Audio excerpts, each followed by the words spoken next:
안녕하십니까. FM 어소시에이츠 김정아 컨설턴트입니다.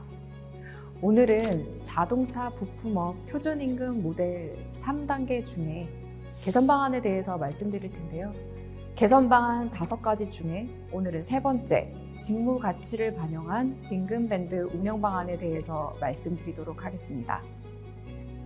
먼저 직무 가치를 반영한 임금 밴드의 운영 방안이 왜 필요할까? 라는 생각이 드실 수 있는데요. 현재 노동시장은 전문성을 굉장히 강조하고 있는 상황입니다.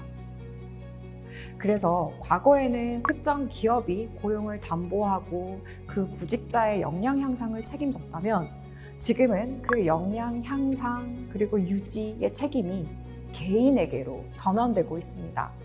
이러한 노동시장의 변화로 직무 기반의 인사관리가 더 중요해지고 있는데요.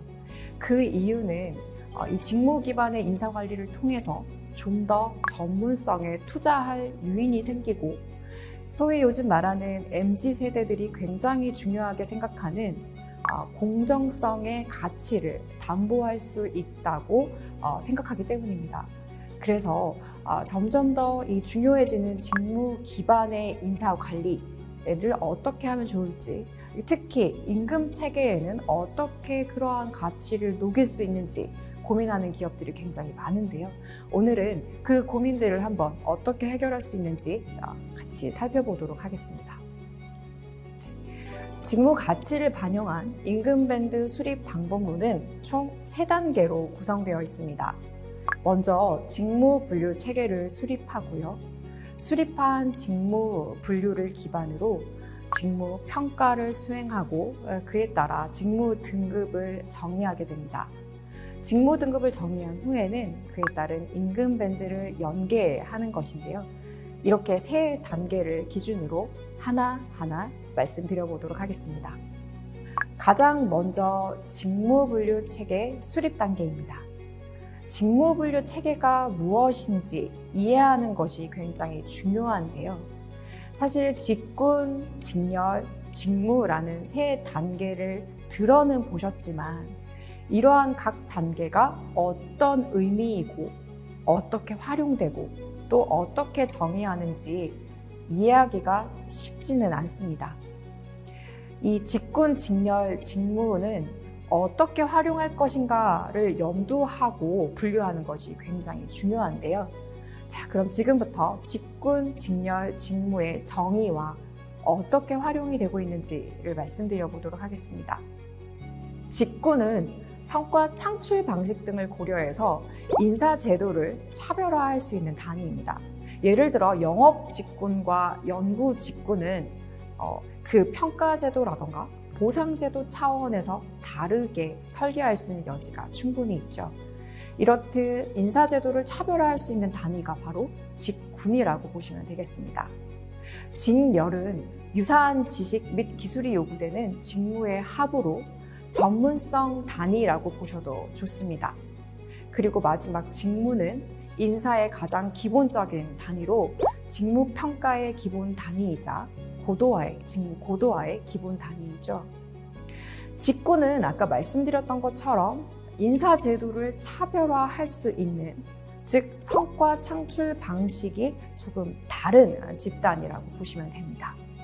그리고 직렬은 그 전문성 단위로 보시면서 이 단위별로 이동 배치라던가 경력 개발 목표를 수립하실 수 있을 만한 단위로 염두하시면 되겠습니다.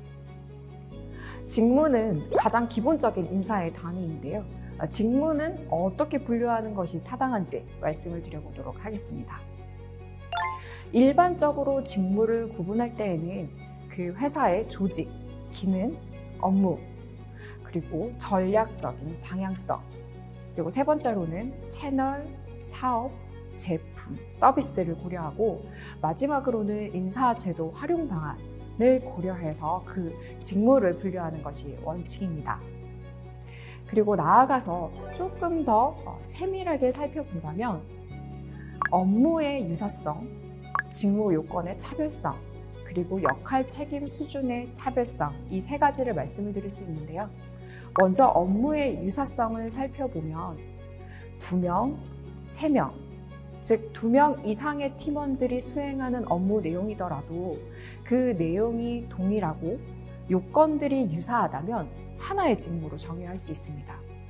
그런데 비슷한 컨텐츠의 업무를 수행하더라도 요구되는 책임이나 역할 수준이 상이하다면 다른 직무로 분류할 수 있죠.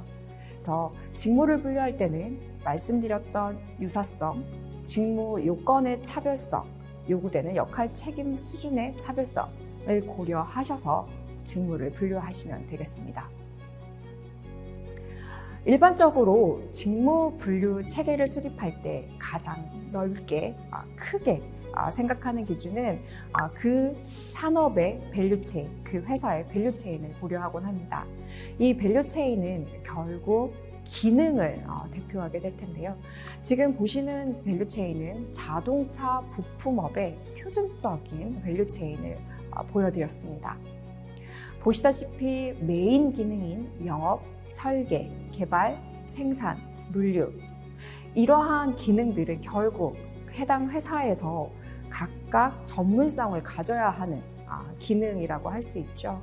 그래서 이러한 밸류체인을 고려해서 직렬 단위인, 즉 전문성 단위인 직렬을 구분할 수 있습니다. 보시는 것처럼 1번부터 7번까지 7개의 주요 기능을 말씀드렸는데 이러한 기능이 직렬 단위로 설계될 수 있다는 것을 말씀드릴 수 있겠습니다. 자동차 부품업의 표준 직무 분류 체계입니다. 회사마다 조금씩 다를 수 있겠습니다만 다양한 자동차 부품업에서 기본적으로 영위하고 있는 직무들의 분류를 살펴보았습니다. 영업, 연구, 생산, 경영관리의 4개의 직군이 있고요. 마케팅 영업에서부터 경영지원까지 앞서 설명드렸던 밸류체인에 기인한 7가지의 주요 기능들이 직렬로 설정되어 있습니다. 마지막으로 20개의 직무를 저희가 도출하였는데요. 본 영상을 보시고 우리 회사에서도 직무분류 체계를 수립해야 되겠다라고 생각하신다면 처음부터 시작하지 마시고 지금 보여드린 이 4직군, 7직렬, 20개의 직무, 이 직무분류 체계에 기반해서 통합하시거나 세분화하시는 작업을 통해서 좀 더 용이하게 직무분류 체계를 수립하실 수 있을 것이라고 생각이 듭니다. 자, 이러면 저희가 직무, 직렬, 직군의 구분을 알아보았고 직무분류 체계가 어떻게 수립되는지도 말씀을 드렸는데요. 두 번째 단계인 직무평가 및 직무등급 정의 단계로 넘어가 보도록 하겠습니다. 직무평가는 꼭 기억하셔야 되는 포인트가 있습니다. 굉장히 많이 오해들 하고 계시는 부분이 있는데요. 직무평가와 성과평가는 완전히 다른 개념입니다. 통상 저희가 직무평가를 하는 경우 그 직무를 수행하는 사람에 대한 평가로 수행하시는 경우가 종종 있습니다. 직무평가는 사람이 아니라 직무 내용을 대상으로 일정한 기준에 의하여 직무가 조직의 목적 달성에 기여하는 정도를 평가하는 것이라고 말씀드릴 수 있습니다. 사람에 대한 평가가 아니라는 점 다시 한번 강조드립니다. 자, 그러면 이제 직무를 평가해야 할 텐데요. 어떠한 요소로 직무를 평가해야 되는지가 궁금해지는 단계이죠. 직무평가를 하기 위해서는 우선 평가 대상이 되는 직무를 정의하고 그 대상 직무에게 어떠한 요소를 기준으로 평가할 것인지 고민하는 것이 필요합니다. 직무평가는 통상 4개의 큰 평가 요소로 구분할 수 있습니다. 보시는 것처럼 기술, 노력, 책임, 작업 조건과 같이 큰 요소의 범위 아래에 세세하게 하위 항목의 풀들을 제시해 두었습니다. 보시는 이 요소는 일반적으로 어떤 산업에서 어떤 직무를 대상으로도 사용할 수 있는 직무평가 요소의 풀이라고 보시면 되겠습니다. 이 요소 풀 중에서도 특히 산업에 혹은 우리 회사에 좀 더 적정한 요소들이 분명히 있을 겁니다. 그래서 이제는 이러한 요소 풀들 중에서 우리 회사 직무를 평가하기 위해서는 어떤 요소가 적정할까를 고민하셔야 되는데요. 2019년 고용노동부에서는 직무중심 인사관리라는 매뉴얼을 발간하였는데요. 그 매뉴얼을 보시면 제조업 사무직들에게 직무평가를 할 때 어떠한 요소로 평가하는 것이 바람직한지 제시해 두었습니다. 지금 보시는 내용이 그 내용인데요.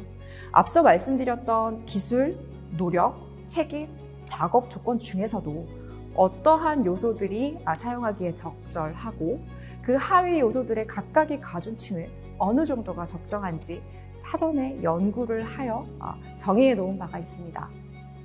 자동차 부품업 기업에서 직무평가를 염두하고 계신다면 지금 말씀드렸던 이 제조업 사무직의 직무평가 요소별 가중치를 활용하시는 것도 바람직하리라 생각이 듭니다. 단, 요소가 너무 많다 혹은 우리 회사와 맞지 않다라고 생각이 되시면 지금 현재 보여드렸던 이 풀 중에서 역시나 가감하거나 혹은 통합하셔서 사용하시면 되겠습니다. 자, 그러면 드는 생각이 도대체 어떠한 기준으로 요소를 설정하고 가중치를 설정하는 거지? 라는 질문이 드실 수도 있을 텐데요. 하나 예를 좀 들어보겠습니다. 일반적으로 직무평가를 할 때에는 직책자와 비직책자의 직무평가 요소 풀을 구분하곤 합니다. 왜냐하면 직책자 같은 경우에는 책임 요건에 좀 더 가중치를 두게 되고 비직책자의 경우에는 그 과정, 노력, 기술에 대해서 좀 더 가중치를 두곤 합니다.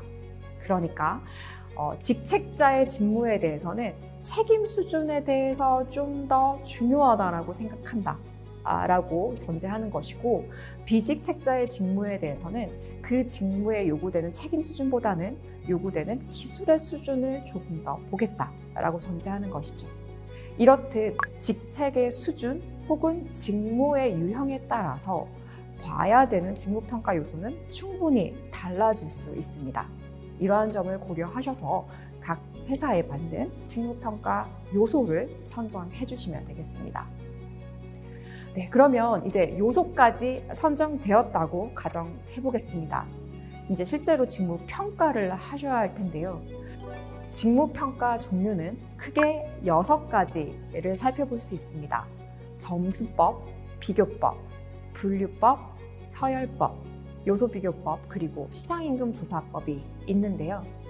통상 많은 구성원들의 의견을 묻는 직무평가에서는 점수법을 활용하는 것이 일반적입니다. 그런데 점수법만 사용하기에는 왜곡된 시각이 들어갈 수 있다라는 염려가 되신다면 2차적으로 비교법을 같이 사용하는 경우도 굉장히 많습니다. 자, 그럼 지금부터 직무평가 종류 하나하나에 대해서 조금 더 자세히 설명드려 보도록 하겠습니다. 점수법은 각 요소별로 평가를 하는 것입니다. 그래서 그 평가 결과를 각 요소별로 가중치를 곱해서 결국 최종 점수를 도출하는 방식인데요. 아무래도 정량적으로 직무의 상대적인 가치를 비교할 수 있는 가장 또렷한 방법이라고 말씀드릴 수 있을 것 같습니다. 두 번째는 비교법입니다. 앞에서 보셨던 점수법처럼 평가가 이루어지진 않지만 각 직무별로 매트릭스를 구성해서 직무 1대1로 각각 비교를 하면서 좀 더 중요하고 난도가 높은 직무를 결정하는 그러한 방식이죠. 상대적으로 어떠한 직무가 좀 더 중요하고 난도가 있을까라는 측면에서는 굉장히 직관적이고 빠르게 선택할 수 있는 그러한 방식이기는 합니다. 세 번째는 분류법인데요. 분류법 같은 경우에는 우리가 사전적으로 직무 등급을 몇 개 정도 가져갈 것이다 라고 염두하고 그 등급별로 사전적인 수준을 정의하여 그 수준에 맞는 직무를 분류하는 방식이라고 보시면 되겠습니다. 그래서 이 부분은 대다수의 구성원들에게 의견을 묻는다기보다는 논의를 통해서 결정을 이루어 나가는 그런 방식이라고 보시면 되고요. 서열법 같은 경우는 직무별로 그 순위를 매겨서 매겨진 순위를 고려해서 등급을 결정하는 그런 방식이라고 보시면 되겠습니다. 다섯 번째는 요소비교법입니다. 요소비교법은 각 요소별로, 평가 요소별로 직무의 순위를 결정하는 방식입니다. 그러니까 예를 들어 노력이라는 요소가 있다면 노력이라는 요소에서는 직무의 순위가 어떤지, 책임이라는 요소가 있다면 책임이라는 요소에서의 각 직무 순위는 어떤지를 평가해서 결국 궁극적인 직무의 상대적인 가치를 결정하는 방식이죠. 마지막으로 시장임금조사법인데요. 어떻게 보면 직무 가치를 연계해서 임금 체계를 설계할 때 가장 깔끔한 방법이긴 합니다만 사실 저희 나라에서는 쓰기가 쉽진 않은 방법이긴 합니다. 시장임금조사법은 시장임금 조사를 선행해서 각 직무의 시장 가치가 어느 정도인지를 연봉 수준으로 비교해서 그 직무 가치를 다시 서열화하는 방식이죠.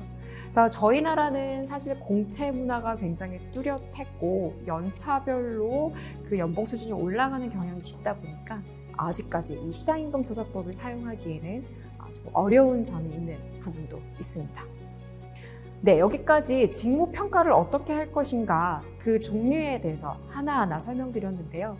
앞서 말씀드렸던 것처럼 가장 일반적으로 쓰는 방법은 점수법과 비교법입니다. 자, 그러면 지금부터 실제로 점수법을 어떻게 사용하고 2차적으로 비교법을 어떻게 사용하는지 한번 살펴볼 텐데요. 지금 보시는 템플릿은 실제 점수법을 활용하기 위해서 사용되었던 템플릿 양식입니다.